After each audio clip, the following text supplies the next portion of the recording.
সুধী দর্শক, স্বাস্থ্যবাজারের নিয়মিত প্রোগ্রামে আপনাদেরকে স্বাগত। আমরা আজকে প্রতিদিনের মতোই একটি খুব জরুরি বিষয় নিয়ে আপনাদের সাথে আলোচনা করতে এসেছি। আম তো বিষয়টি হলো যে আ যৌন সমস্যা। এটা আমাদের খুব কমন একটা সমস্যা। আ কারো অনেক মানে কাছে এটা অনেক লজ্জারও। আ প্রকাশ করতে পারি না। আমরা অনেক সময় এই বিষয়টি নিয়ে আলোচনা করতে পারি না কারো সাথে। তো আজকে আমরা যে বিষয়টি জানবো সেটি হচ্ছে যৌন সমস্যার কারণ, লক্ষণ ও প্রতিকার। এই বিষয়টি নিয়ে আলোচনা করার জন্য আমাদের সাথে ২ জন বিশেষজ্ঞ রয়েছেন। ১ম এ আমি পরিচয় করিয়ে দিতে চাই আমাদের মেডিসিন বিশেষজ্ঞ ডাক্তার জহিরুল হক। সাথে রয়েছেন ন্যাচুরোপ্যাথি বিশেষজ্ঞ ডাক্তার আফসানা মুনমুন। তো আমি ১ম এ একটু ডাক্তার জহিরুল হক আপনার কাছেই আসতে চাই। আম আসলে এই যে যৌন সমস্যা, এটা উম এই সমস্যাটা আসলে কি কারণে হয়ে থাকে বা উম এটার আসলে কি কারণ বা লক্ষণ থাকে আরকি? যদি বলতেন একটু। ধন্যবাদ মনোজ মাহমুদ ভাইকে। আমি সবাইকে যারা আমাদের দর্শক আছেন, ১ম এই শুভেচ্ছা জানাচ্ছি আমাদের সাথে থাকার জন্য এবং আজকের অনুষ্ঠানে অংশগ্রহণ করার জন্য সবাইকে আবারও ধন্যবাদ জানাচ্ছি। আজকে যে বিষয়টি নিয়ে আমরা আলোচনা করতে যাচ্ছি সেটা হলো আ পুরুষ এবং মহিলা দুজনেরই আসলে যৌন সমস্যা বা শারীরিক দুর্বলতা, শারীরিক অক্ষমতা এই বিষয়টা। তো আসলে আমরা একটা জিনিস ১ম এই বলে রাখি যে সেটা হলো যে অনেক সময় অনেকে চিন্তা করেন যে যৌন সমস্যাগুলো বা শারীরিক সমস্যাগুলো মূলত ছেলেদের সমস্যা। হ্যাঁ? আসলে ব্যাপারটা কিন্তু এমন নয়। এটা কিন্তু মেয়ে এবং ছেলে ২ জনেরই কিন্তু এটা হতে পারে। যে কারোর হতে পারে।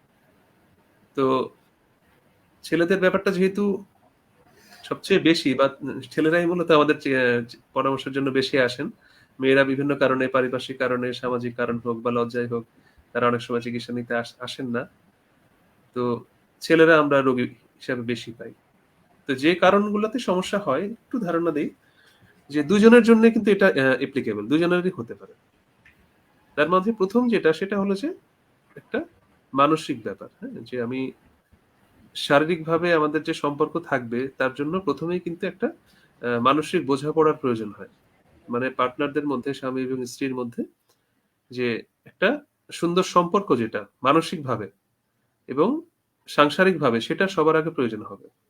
তো সেটা যদি কোনো কারণে এটার সম্পর্কে বিঘ্ন ঘটে বা মনোমালিন্য থাকে, টেনশন থাকে, কোনো কারণে কোনো বিষয় নিয়ে ভয় থাকে, তো সেক্ষেত্রে কিন্তু সম্পর্কে অসুবিধা হতে পারে। বা আলাদা কোনো অন্য কোনো কারণেও যদি ভীতি থাকে যে না শারীরিক সম্পর্ক নিয়েও যদি ভীতি থাকে বিয়ের আগে থেকেও, সেক্ষেত্রেও এই ধরনের কিছু সমস্যা আসতে পারে। আরেকটা হলো যে এটা না তার আসলে কোনো সাইকোলজিক্যাল বা মানসিক সমস্যা না। অন্য কোনো রোগের জন্য তার শারীরিক দুর্বলতা বা যৌন সমস্যাটা তৈরি হচ্ছে। তো সেটার মধ্যে অনেক কিছুই আছে। এটা কোনো ওষুধের পার্শ্ব প্রতিক্রিয়ায় হতে পারে। এটা দেখা গেল যে হরমোনের ঘাটতিতে হতে পারে। কিডনি, লিভার, হার্ট বা অন্য কোনো রোগের কারণে সমস্যার কারণে হতে পারে। হ্যাঁ? আলাদা তার কোনো জন্মগত ত্রুটির কারণে হতে পারে। দেখা গেল তার যে অ্যা স্ট্রাকচার আছে আরকি আমাদের যেটা জননাঙ্গের স্ট্রাকচার এখানে কোনো সমস্যা আছে সে কারণে হতে পারে। কোনো একটা অ্যাক্সিডেন্ট এর কারণেও হতে পারে। আর যৌন সমস্যাগুলোকে আমরা এখানে যোগীরা যখন আমাদের কাছে আসেন, ১ম এ কয়েকটা জিনিস সম্পর্কে জানতে চাই।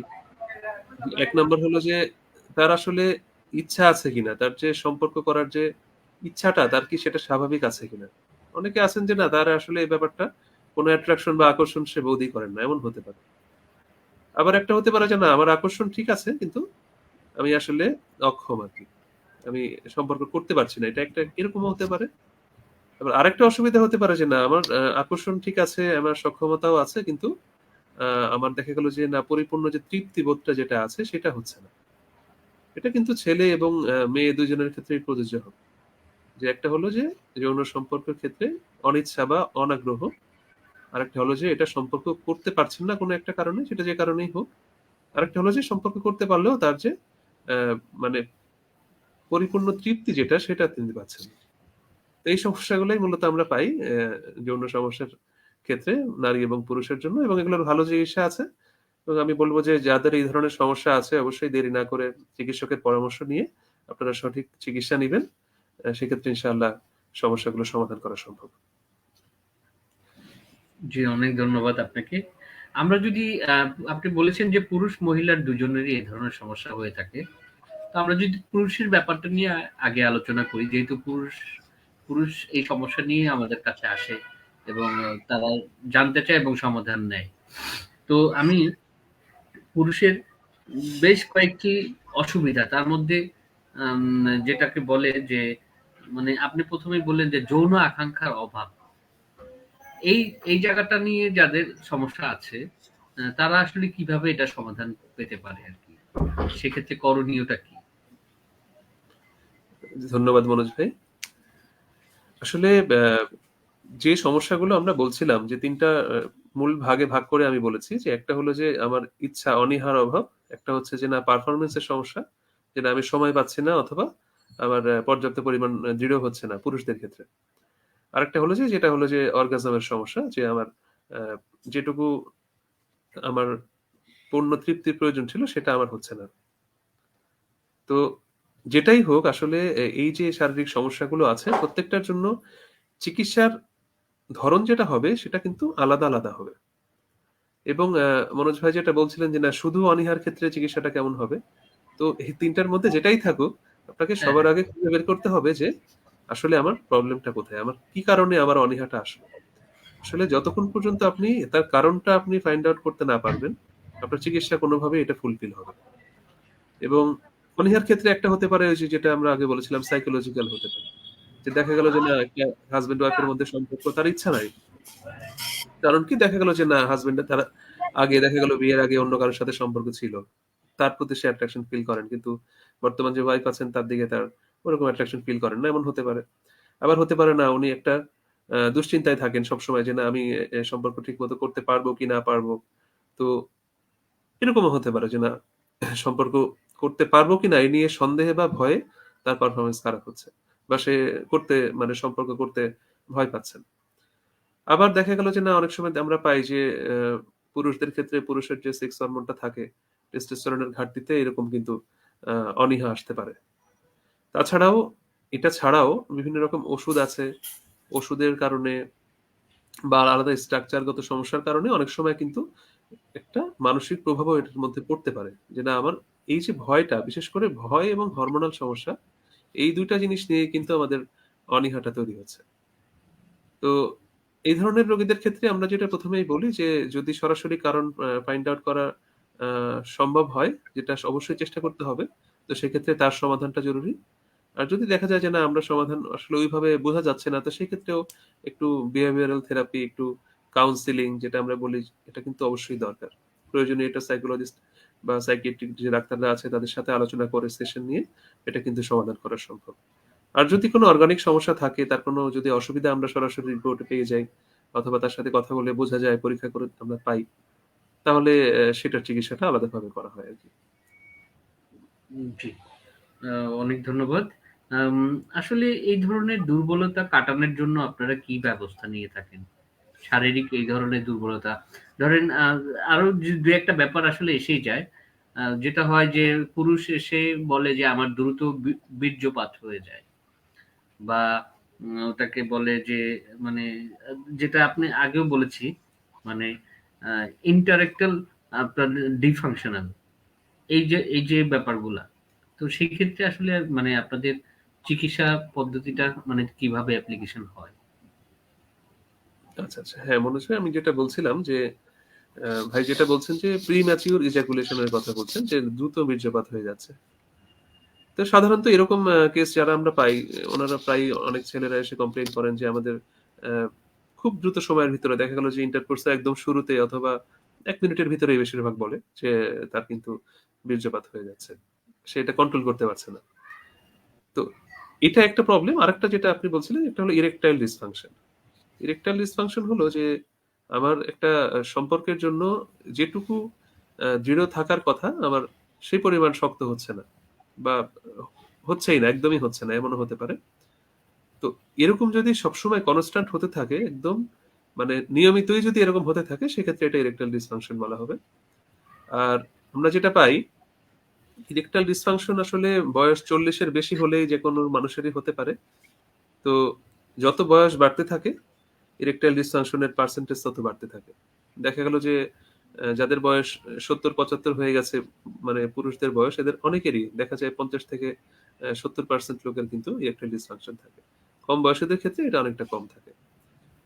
তো আমরা বর্তমানে আমাদের বাংলাদেশী রোগীদের ভিতরে সবচেয়ে বেশি সমস্যা যেটা পাই যে যারা যখন এই ধরনের একটা সমস্যা বোধ করেন, দেখা গেল যে তারা লজ্জায় কাউকে বলতে পারেন না। নিজেরা নিজেদের মতো করে কিছু চিকিৎসা শুরু করে দেন।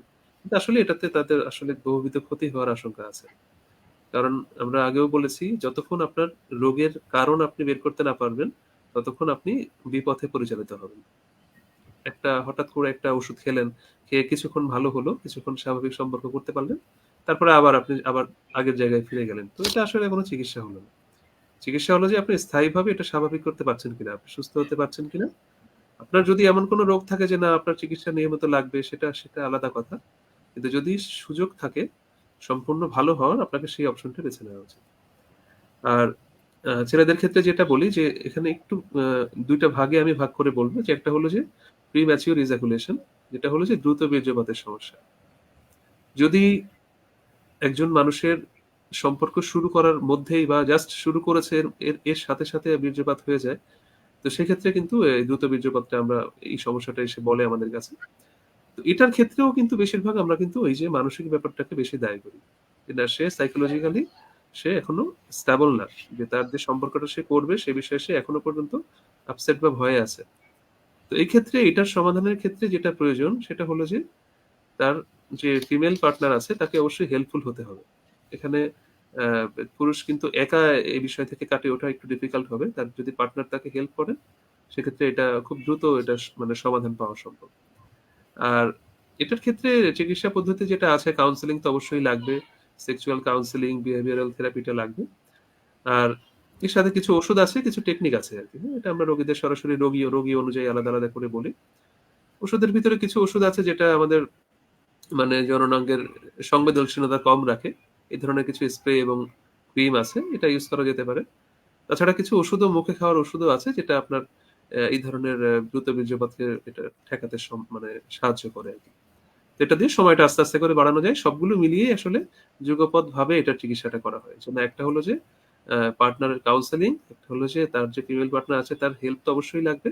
তার সাথে কিছু টেকনিক যেটা আমরা সরাসরি রোগীদের সাথে এটা ডিল করি যে কিভাবে করবেন, কিভাবে আপনি হচ্ছে এই টেকনিক গুলো ফলো করবেন। কিছু এক্সারসাইজ আছে। আরেকটা হলো যে আমরা যেটা বললাম ওষুধের কথা। ওষুধের ক্ষেত্রে ২ ধরনের ওষুধ ইউজ করা হয়। একটা হলো আ আমরা যেটা বলি যে মুখে খাওয়ার কিছু ওষুধ আছে। এটা খেলে তার এই যে দ্রুত বীর্যপাতের সমস্যাটা কমে আসবে। তার সাথে যদি কারোর বেশি প্রয়োজন হয় সেক্ষেত্রে কিছু আ আমরা যেটা বলি যে কিছু ক্রিম আছে আরকি বা কিছু স্প্রে আছে, এটা ইউজ করা যেতে পারে। তবে ধীরে, ধীরে সময়ের সাথে তার পরবর্তীতে আশা করা যায় বেশিরভাগ রোগীদের কোনো ওষুধ বা স্প্রে কোনো কিছুই লাগে না। সে স্বাভাবিক সম্পর্ক করতে পারে।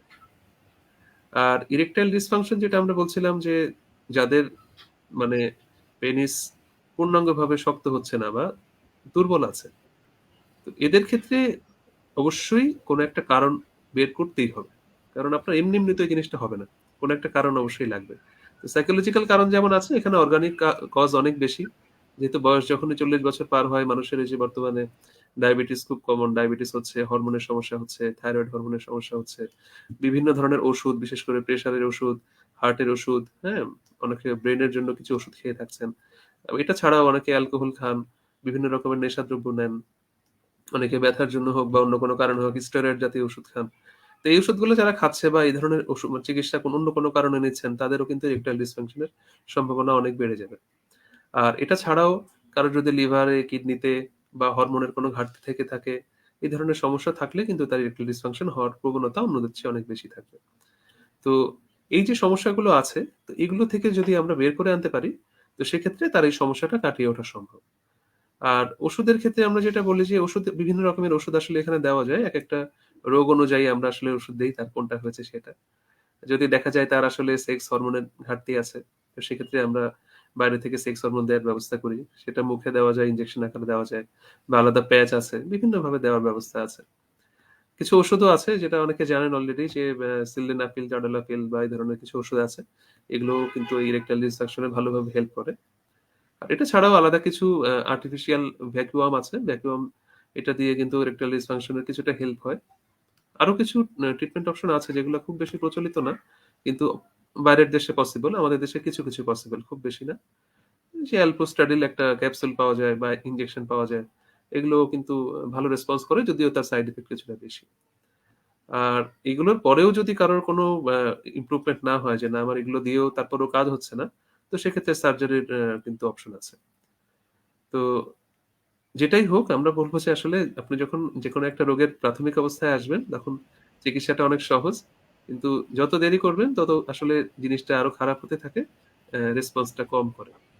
এই জন্য দ্রুত আপনারা সমস্যাটা হলেই আমি বলবো যে ডাক্তারের শরণাপন্ন হন, চিকিৎসা নিন এবং সুস্থ হন।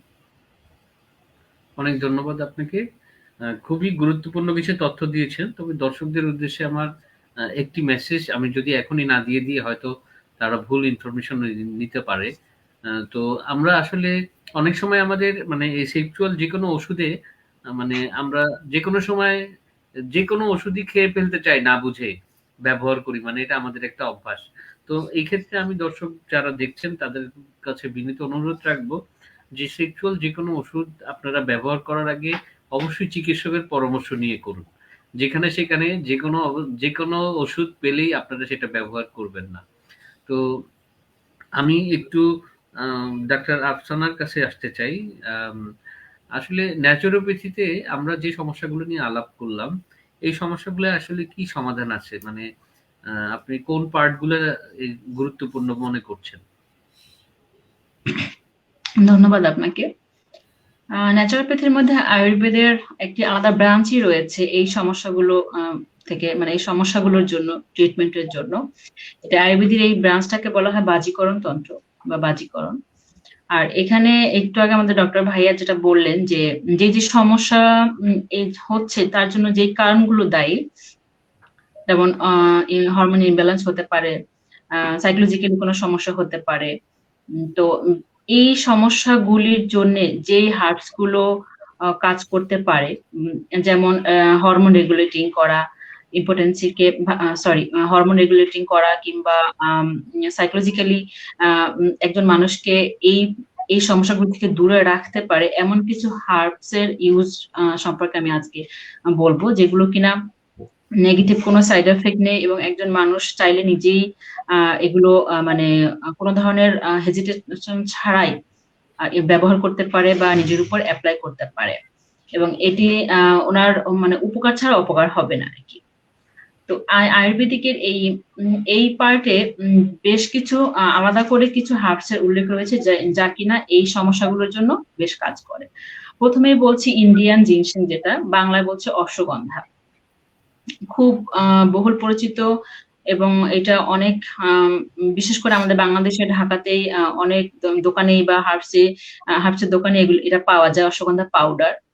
এটি একজন মানুষ নিয়মিত যদি তার খাবারের সঙ্গে বা ডায়েটে বা দুধের সাথে কিংবা এক চা চামচ অশ্বগন্ধা পাউডার সামান্য মধু দিয়ে খেতে পারে। মানে আমি বলছি না যে আমাকে কি শোনা যাচ্ছে? শোনা যাচ্ছে, শোনা যাচ্ছে, শোনা যাচ্ছে। শুনতে পাচ্ছি আমরা। জি, মানে অশ্বগন্ধার মধ্যে এমন কিছু প্রপার্টিস রয়েছে যা কিনা একজন পুরুষ এবং মহিলার উভয়ের ক্ষেত্রেই হরমোন রেগুলেটিং সাহায্য করে, আর পুরুষদের ক্ষেত্রে স্পার্ম কাউন্টিং বাড়াতে সাহায্য করে, পাশাপাশি হচ্ছে তা ইনফার্টিলিটি কমাতে সাহায্য করে। তো যিনি বিশেষ করে পুরুষদের ক্ষেত্রে প্রতিদিন যদি সকালে বেলা এবং বিকেল বেলা কেউ 2 চামচ অশ্বগন্ধা পাউডার আধা কাপ দুধের সাথে 1 চামচ মধু দিয়ে খেতে পারেন, তাহলে কিন্তু তার এই সমস্যাগুলো অনেকাংশেই কমে যাবে। সাধারণত সব পুরুষদের ক্ষেত্রে যেটা হয় পুয়ার ইরেকশন কিংবা আর্লি ইজাকুলেশন, এই দুটো সমস্যার ক্ষেত্রেই হেল্পফুল হবে। পাশাপাশি ভাইয়া যেটা বললেন যে এই ধরনের পেশেন্টদের ক্ষেত্রে সাইকোলজিক্যালি কাউন্সিলিং প্রয়োজন, কারণ এখন যেটা হচ্ছে অনেক সময় দেখা যায় যে প্রাপ্তবয়স্ক হওয়ার আগেই পুরুষদের মধ্যে যে মানে এখনকার আমাদের যে লাইফস্টাইল, অতিরিক্ত বেশি রাত করে খাওয়া, অতিরিক্ত ফাস্ট ফুড খাওয়া বা এই ধরনের বিষয়গুলিতে বা ভিডিওতে কি বলবো, আসক্তগ্রস্ত হওয়া, আসক্তি হয়ে যাওয়া, এই সমস্যাগুলো নিয়ে যখন সে একজন পার্টনারের সঙ্গে সম্পর্ক করতে যায়, তখন কিন্তু তার এক ধরনের মানসিক সমস্যা তৈরি হয়। তখন গিয়ে সে বিষয়টাকে ফুলফিল ভাবে এনজয় করতে পারে।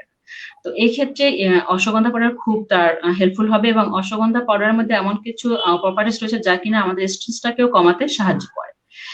এছাড়া রয়েছে ব্রাহ্মী, যেটা অঞ্চলভেদে বিভিন্ন নাম রয়েছে। থানকুনি পাতা বা আদামনি পাতা বলে ব্রাহ্মীকে। এটির রস 1 টেবিল চামচ ব্রাহ্মী পাতার রস 1 কাপ দুধের সাথে মিশিয়ে খেলেও তার এই ধরনের সমস্যা থেকে সে দূরে থাকতে পারবে। পাশাপাশি বেশ কিছু হার্বস রয়েছে, যেমন আমলকি, বলা, জ্যোতিফলা, এই ফলগুলো বা এই ভেষজগুলো সে তার মতো করে একদম রেগুলার খাবারের সঙ্গে খেতে পারে। এটি হচ্ছে প্রিম্যাচিউর ইজাকুলেশন এবং পুল ইরেকশনের ক্ষেত্রে।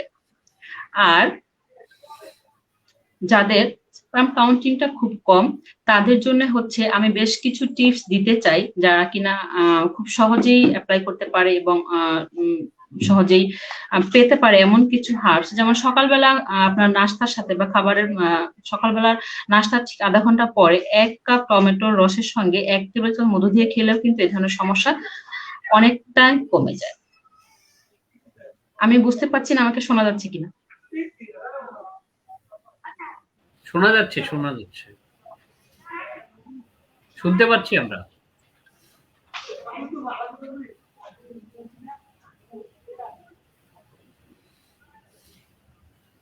হ্যালো, আমরা শুনতে পাচ্ছি।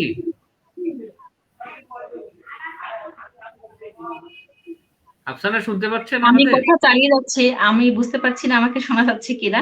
শোনা যাচ্ছে, আমরা ত্রিফলা সম্পর্কে সবাই জানি। ত্রিফলার মধ্যে ত্রিফলা একটি সবচেয়ে জনপ্রিয় ভেষজ আয়ুর্বেদের মধ্যে। এর মধ্যে একটি ফল রয়েছে যেটা হচ্ছে আমলকি।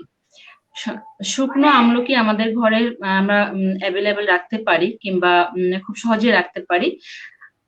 আমলকি হচ্ছে পুরুষদের জন্য একটি টনিক হিসেবে কাজ করে এই ধরনের সমস্যার ক্ষেত্রে।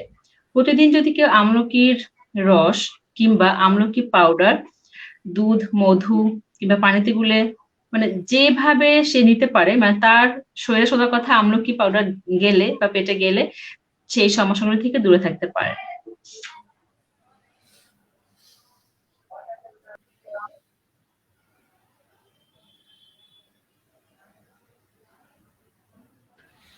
যাই হোক, উনি ডিসকানেক্ট হয়ে গেলেন, হয়তো আবার ফিরে আসবেন।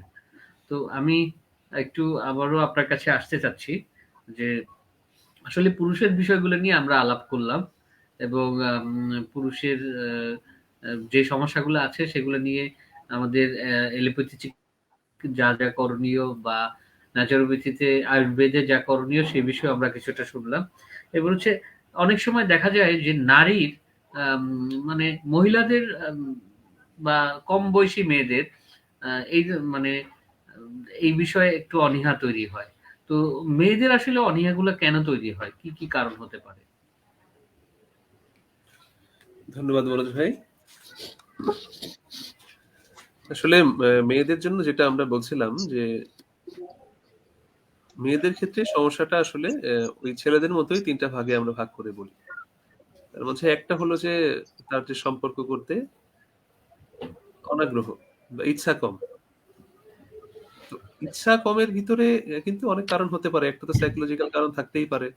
দেখা গেল যে তার যে মেল পার্টনার আছেন তাকে আসলে সেভাবে একসাথে আসলে সময় কাটাচ্ছেন না। শুধু দেখা গেল যে শুধু শারীরিক সম্পর্কটাই কিন্তু আসলে একটা রিলেশনশিপের আসলে মুখ্য ব্যাপার না।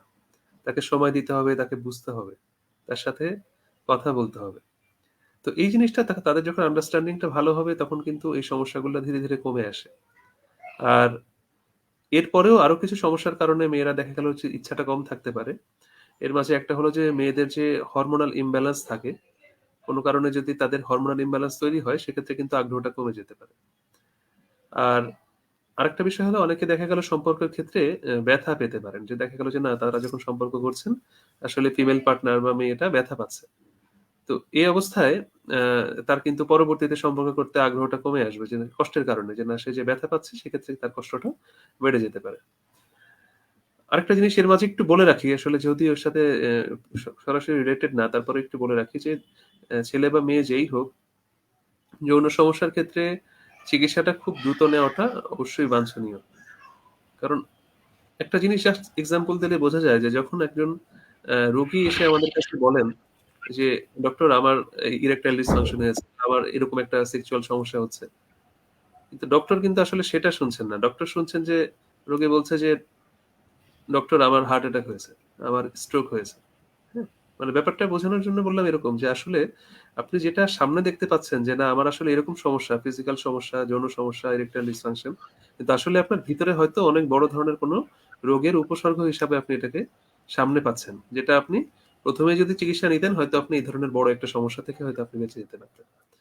তো বিশেষ করে ইসকেমিক হার্ট ডিজিজ এটার কিন্তু প্রথম উপসর্গ হিসেবে অনেক সময় ইরেকটাইল ডিসফাংশন আসতে পারে।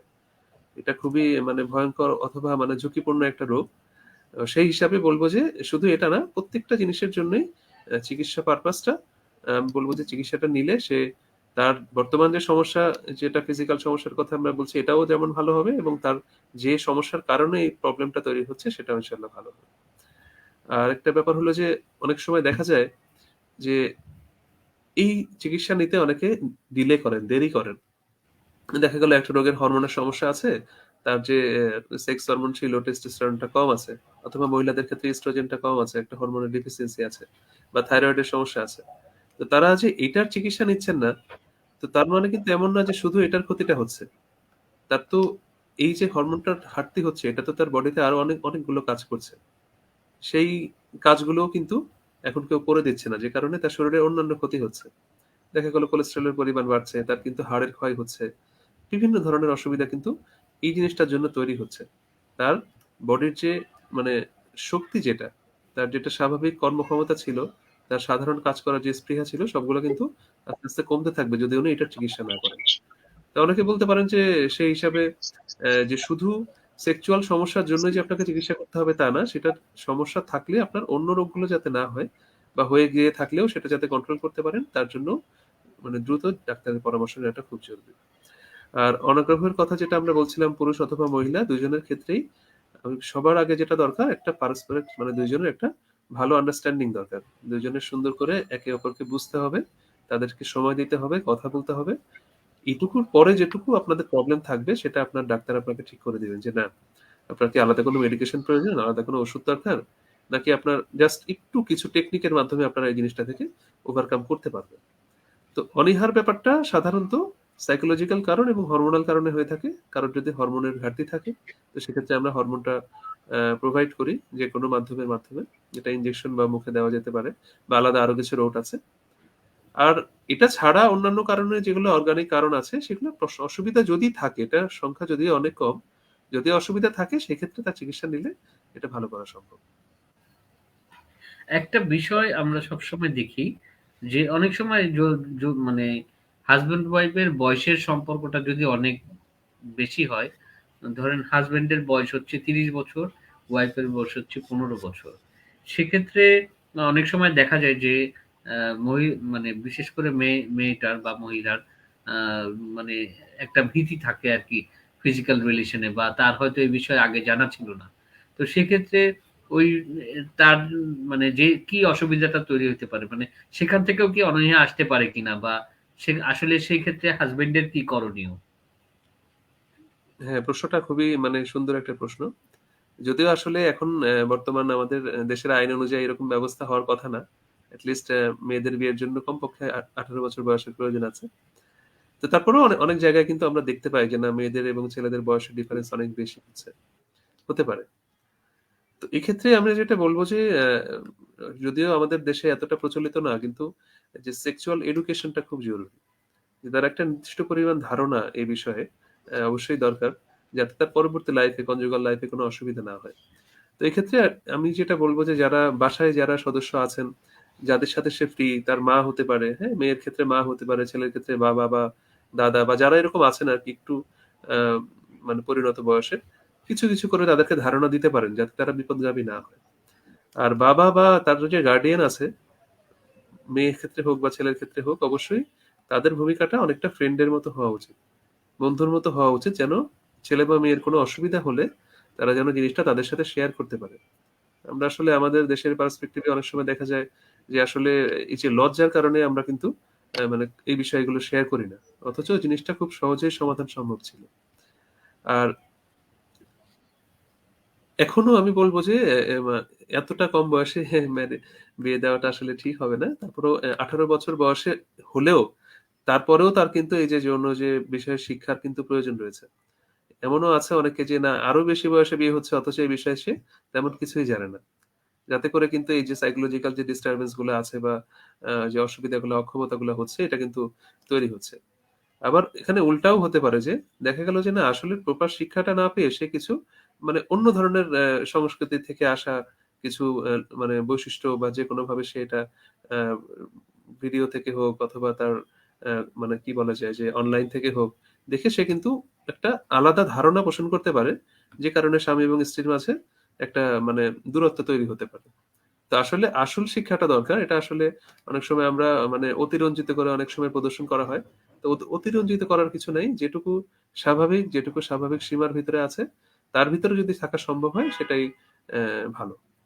আর এই ধরনের ক্ষেত্রে আমরা যেটা বলবো যে সঠিক একটা এডুকেশন যদি ছেলে এবং মেয়ে উভয়ের পক্ষই পায় সেক্ষেত্রে আপনার এই সাইকোলজিক্যাল সমস্যাগুলো অনেকটা সমাধান করা সম্ভব হবে। আর বিয়ে হয়ে যাওয়ার পরে যদি এই ধরনের সমস্যা বোধ করেন তো সেক্ষেত্রেও আপনার কিন্তু ডাক্তারের পরামর্শ নেবেন। সেক্ষেত্রে এই যে আমরা যেটা বললাম সেক্সুয়াল এডুকেশন বা এর যে কাউন্সেলিং, এ বিষয়ে যে ভয়গুলো যার ভিতরে আছে এটা যদি ডাক্তারের সাথে শেয়ার করেন তাহলে সেটা কিন্তু সঠিক মানে তথ্যটার মাধ্যমে আপনারা কিন্তু এখান থেকে বের হয়ে আসতে পারবেন যে না আসলে কোনটা সঠিক আর কোনটা ভুল। জি, অনেক ধন্যবাদ আপনাকে। আমি আবার ডাক্তার আফসানাকে পেয়ে গেছি, যেহেতু উনি লাইনে চলে আসছে। ওনার পরবর্তী কথাগুলো আমরা শুনবো। উনি কিছু টিপস দিতে শুরু করেছিলেন। আমি আফসানা, আপনি যেখান থেকে শেষ করেছেন আপনি চাইলে সেখান থেকে শুরু করতে পারেন। আর আপনি এর মাঝখানেও আরো আমাদের কথা কিছু শুনেছেন। সেখানে সেই বিষয়গুলো সমাধানে আসলে আয়ুর্বেদ কিভাবে সমাধান দিতে পারে বা অন্য কোনো কম্পোনেন্ট আছে কিনা যদি আপনি আপনার কাছ থেকে শুনতে চাই। আসলে আমি বলতে চাই যে এটি শুরু থেকে যখন একটি ছেলে তার বয়সন্ধি পার করে যৌবন বয়সে মানে চলে আসে তখন থেকে তার এই সমস্যাগুলো একটু একটু করে শুরু হয়। তো প্রথম থেকেই মানে হুট করে তার এই সমস্যাটা হয় না, আস্তে আস্তে হয়। এক্ষেত্রে প্রথম থেকে তার সমস্যাটা হয় নাইট প্রেশার বা স্বপ্নদোষ থেকে। যদি মানে এই বিষয়টা এই জন্যই বলি যে যদি কারো এই বয়সে অনেক বেশি বা বারবার স্বপ্নদোষ হয় এবং এটা যদি একটা অভ্যাসে পরিণত হয় এবং স্বপ্নদোষের কারণে তার যেটা হয় যে একসময় সে মাস্টার বেটিং এ অভ্যস্ত হয়ে পড়ে। এই কারণে কিন্তু পরবর্তীতে তার বীর্য পাতলা হয়ে যাওয়া, মানে প্রিম্যাচুর ইজাকুলেশন, আর্লি ইজাকুলেশন এটা কিন্তু হতে পারে বা একটা সময় ইম্পর্টেন্সিও হয়ে যেতে পারে। তো প্রথমে মনে রাখতে হবে এই সময়টা কি করা যায়। এই সময়টা হচ্ছে সবচেয়ে জরুরি সময়, বিশেষ করে তার ফ্যামিলির যে লোকজন রয়েছে, বিশেষ করে বাবা মা, তাকে যেন খুব ভালোভাবে কাউন্সিলিং করতে পারে বা করা হয়। তাহলে তার পরবর্তীতে যে ভীতি, তার ফিজিক্যাল রিলেশনের যে ভীতিটা তৈরি হয় এটা কিন্তু অনেকটা কাউন্সিলিং এর মাধ্যমে ভালো করা যায়, চেঞ্জ করা যায়। এরপরে আসছি যে তার পরবর্তীতে যে সমস্যাগুলো হয় এটার জন্যও তাকে ওইভাবে মেন্টালি প্রিপারেশন নিয়ে যে আমি একজনের সঙ্গে ফিজিক্যাল অ্যাটাচমেন্টে যাচ্ছি, আমাকে কি ধরনের অ্যাটিটিউড বা গ্যাদার করতে হবে বা এই যে সেক্স এডুকেশন এটাও ভীষণ জরুরি, খুব দরকার। পাশাপাশি রয়েছে কারো যদি এই সমস্যাগুলি হয়ে যায় তখন হচ্ছে আয়ুর্বেদিকের যে টিপস যেটা আমি দিতে শুরু করেছিলাম যে প্রথমত কিন্তু হচ্ছে তাকে কাউন্সিলিং, তারপর হচ্ছে তার প্রিপারেশন, যে সে একজনের সঙ্গে রিলেশন যেতে চাচ্ছে তাকে কিভাবে এটা মেনটেন করতে হবে, এই ধরনের পড়াশোনা বা এডুকেশন নেওয়া। এর পরবর্তীতে হচ্ছে যদি সমস্যাগুলো হয়ে যায় বা থেকেই যায় তখন হচ্ছে তাকে এই টিপস গুলো বলবো আমি ফলো করার জন্য। প্রথমত হচ্ছে যে যদি একজন যদি মানে পর্যাপ্ত শক্তি না থাকে, সে যদি এনার্জেটিক না হয় তাহলে কিন্তু তার মন থেকেই সে এই কাজটি করতে পারবে, মন থেকে তার একটা দুর্বলতা তৈরি হবে এবং এই মানসিক দুর্বলতাটাই একসময় শারীরিক দুর্বলতায় মানে পড়ে যাচ্ছে আর কি। তখন উনি এই ধরনের পরিস্থিতির শিকার হচ্ছেন। তো এটা যাতে না হয় এই জন্য কয়েকটি টিপস রয়েছে, যেমন হচ্ছে আমরা সবাই অ্যালমন্ড চিনি বা কাঠবাদাম, 10টি কাঠবাদাম রাতে ভিজিয়ে রাখতে বলবো বা আধা কাপ পানিতে। সকালবেলা এই বাদামের থেকে খোসাটা ফেলে দিয়ে এই বাদামের সঙ্গে সামান্য কিছু স্যাফরন আর একটু গরুর দুধ মিশিয়ে খেলে তার তার যে বডির যে এনার্জি এটা বাড়াতে সাহায্য করবে, পাশাপাশি হচ্ছে তার প্রিম্যাচুর যে ইজাকুলেশন এটি থেকেও তাকে রক্ষা করবে। সে টোটাল টাইমটাই সে যেন করতে পারে, এটি তাকে হেল্প করবে। এরপরে হচ্ছে যেটা বলছিলাম আমি, আমলকি। এটা আমলকি কি টনিকের মতো কাজ করে। আমলকি পাউডার কিংবা আমলকির রস এই ক্ষেত্রে খুব ভালো কাজ করে। যে কেউ আমলকি শুকনা পাউডার ঘরে রেখে দিতে পারেন, প্রতিদিন 1 কাপ দুধের মধ্যে 1 চামচ আমলকি রস দিয়ে খেতে পারেন, খুব ভালো কাজ হবে। পাশাপাশি হচ্ছে আমি কিছু আদার্স কিছু বলতে চাই এক্ষেত্রে, যেমন খুব এখন যে সমস্যাটা হচ্ছে ইদানিংকাল, যেমন অনেকে অল্প বয়সে ডায়াবেটিস হয়ে যাচ্ছে, অল্প বয়সে হার্ট ডিজিজ হয়ে যাচ্ছে, লিভার ডিজিজ হচ্ছে, ফলে তার এই সমস্যাগুলো আগে থেকেই দেখা দিচ্ছে, 40 আগে থেকেই সমস্যাগুলো হয়ে যাচ্ছে। এক্ষেত্রে খেয়াল করতে হবে যে যে কারণগুলিতে ডায়াবেটিস হতে পারে, হার্ট ডিজিজ হতে পারে, লিভার ডিজিজ হতে পারে, সেই কারণগুলোকে মাথায় রেখে তার লাইফস্টাইলটাকে ঠিক রাখা। যেমন খুব বেশি রাত না জাগা, খুব বেশি প্রসেসড ফুড না খাওয়া, পাশাপাশি অ্যাভয়েড করতে হবে অ্যালকোহল, স্মোকিং, আর পাশাপাশি চেষ্টা করতে হবে যে খাবারগুলো বাই ন্যাচারাল, যেমন খুব ইজি কিছু মানে সহজেই আমরা পাই, যেমন মিষ্টি কুমড়ার বিচি। এই জন্য বলছি এটা যে আমাদের শরীরে যদি এনার্জি না থাকে, যেমন জিঙ্ক সমৃদ্ধ খাবার খেতে বলছি, ক্যালসিয়াম সমৃদ্ধ খাবার খেতে, আর যাতে শরীরের এনার্জিটা ঠিক থাকে। এক্ষেত্রে অয়েস্টার, পাম্পকিন সিড, যে কোনো ধরনের বাদাম, তারপর হচ্ছে সিসাম অয়েল কিংবা সিসাম সিড মানে তিল, এটি আমাদের শরীরে ভিটামিন ডি, ক্যালসিয়াম এবং হরমোন রেগুলেটিং এ সাহায্য করে। ফলে এই খাবারগুলো যদি নিয়মিত রুটিনে রাখা যায় তাহলে কিন্তু শারীরিক দুর্বলতা যেটা এটি থেকে সে ভালো থাকতে পারবে। আর পাশাপাশি হচ্ছে যে সমস্যাগুলো ইদানিং আমরা অনেকেই জানি যে একটি ছেলে বা মেয়ে অল্প বয়সী যেই ধরনের এই এই বিষয়গুলোতে আসক্ত হয়ে যাওয়া, এটিকে আসলে রোধ করতে হবে। যদি তার বয়স মানে ম্যাচুরিটি আসেনি কিন্তু সে এই বিষয়গুলিতে আসক্তি হয়ে যাচ্ছে, তখনই কিন্তু এই সমস্যাগুলি ভবিষ্যতে দেখা দিতে পারে।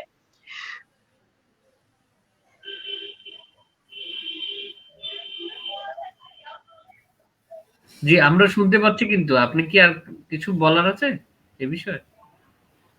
আমরা আপনার কথা শুনতে পাচ্ছি। আসলে আমি ঠিক বুঝতে পারছি না, নেটওয়ার্ক খুব প্রবলেম করছে, আমি কথা ক্লিয়ারলি বুঝতে পারছি না, বা আমার কথা শুনতে পাচ্ছেন কিনা সেটাও আমি বুঝতে পারছি না। তবে আমি এইটাই বলতে চাই যে এরকম হাজারো টিপস রয়েছে আমি দিতে পারবো বা আমরা অনেকেই জানি, কিন্তু বিষয়টা হচ্ছে সাইকোলজিক্যালি প্রথমত যে ধাপে ধাপে কিন্তু সমস্যাটা তৈরি হয়।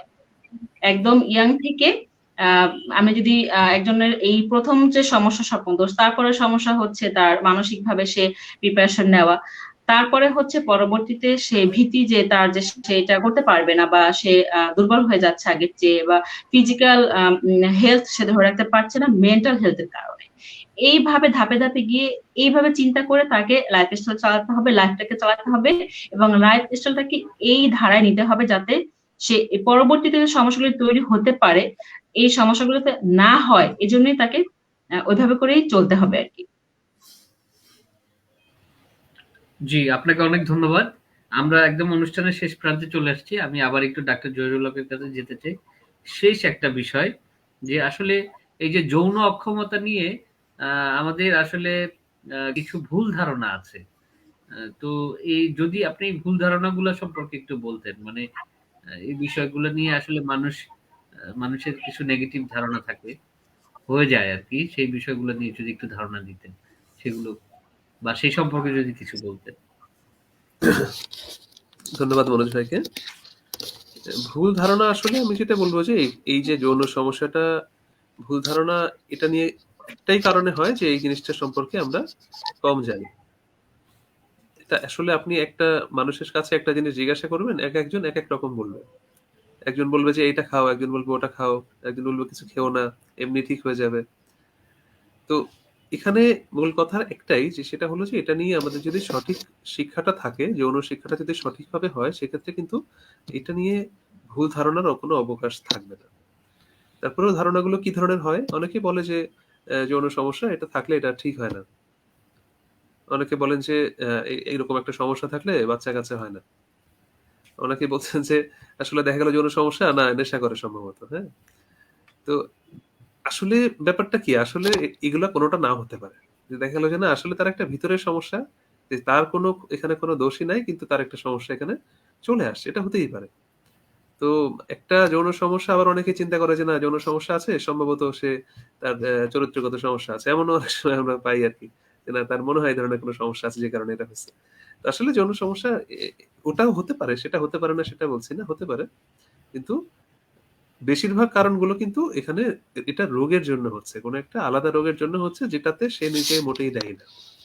তো এটা নিয়ে আমি বলব যে ভয় পাওয়ার কিছু নাই। সঠিকভাবে সেক্স এডুকেশনটা সবার মাঝে যদি এটা ছড়িয়ে দেওয়া যায় এবং এটা ছোটবেলা থেকেই যেটা আপু বলছিলেন, ১ম থেকেই যদি এই বিষয়ে ধারণাটা সঠিক হয়, আ সেক্ষেত্রে আশা করা যায় এই সমস্ত কুসংস্কার বা ভ্রান্ত ধারণা থেকে আমরা বের হয়ে আসতে পারব।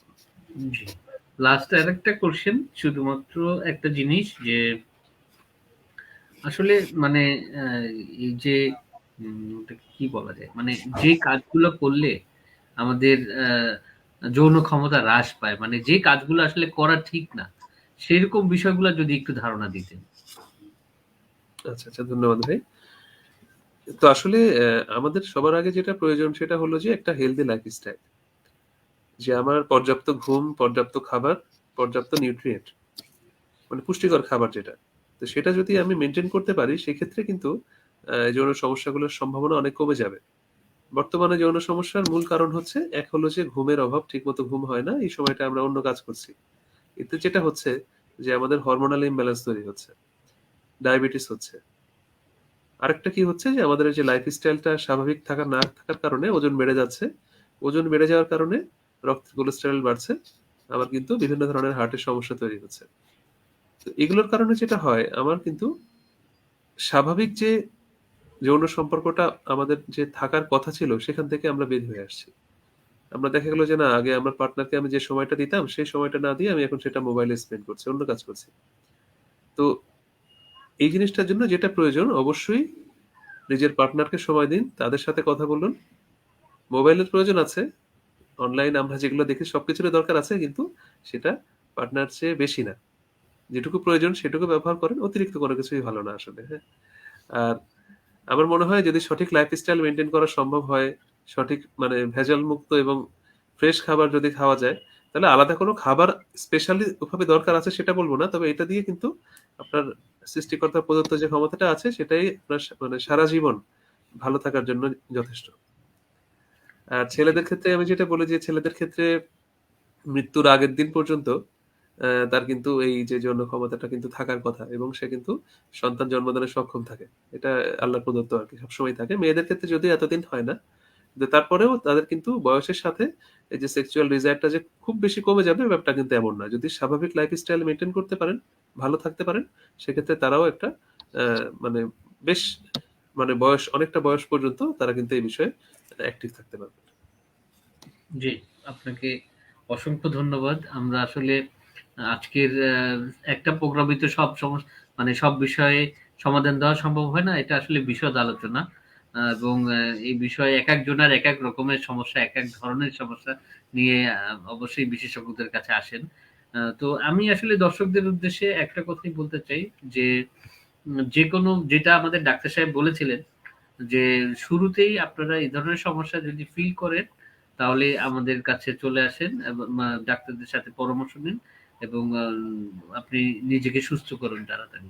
তো আমি স্বাস্থ্যবাজারের নিয়মিত যারা দর্শক আছেন, মানে আফসান ম্যাচেকুরের পেজ থেকে যারা দেখছেন এই প্রোগ্রামটা, তাদেরকে অসংখ্য ধন্যবাদ জানাই যে তারা নিয়মিত আমাদের পাশে থেকে আমাদের উৎসাহ দিচ্ছেন এবং এই প্রোগ্রামটা মানুষের কাছে ছড়িয়ে দিচ্ছেন।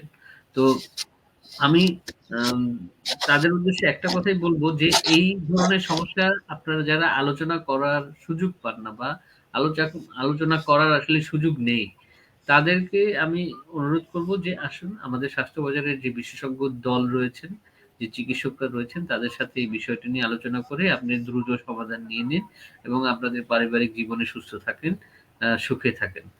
আর সাথে আমি ধন্যবাদ জানাচ্ছি আমাদের ২ জন বিশেষজ্ঞ চিকিৎসককে। তারা তাদের মূল্যবান সময় দিয়েছেন এবং এই বিষয়ে একটা খোলামেলা আলোচনা করেছেন, যেটা খুব সাধারণভাবে সাধারণ মানুষের কাছে বোধগম্য হবে বলে আমার বিশ্বাস আর কি। তো আপনারাও ভালো থাকবেন। আজকের মতো আমরা প্রোগ্রামটা এখানেই শেষ করছি। শুভরাত্রি। দেখা হবে আবার নতুন কোনো প্রোগ্রামে।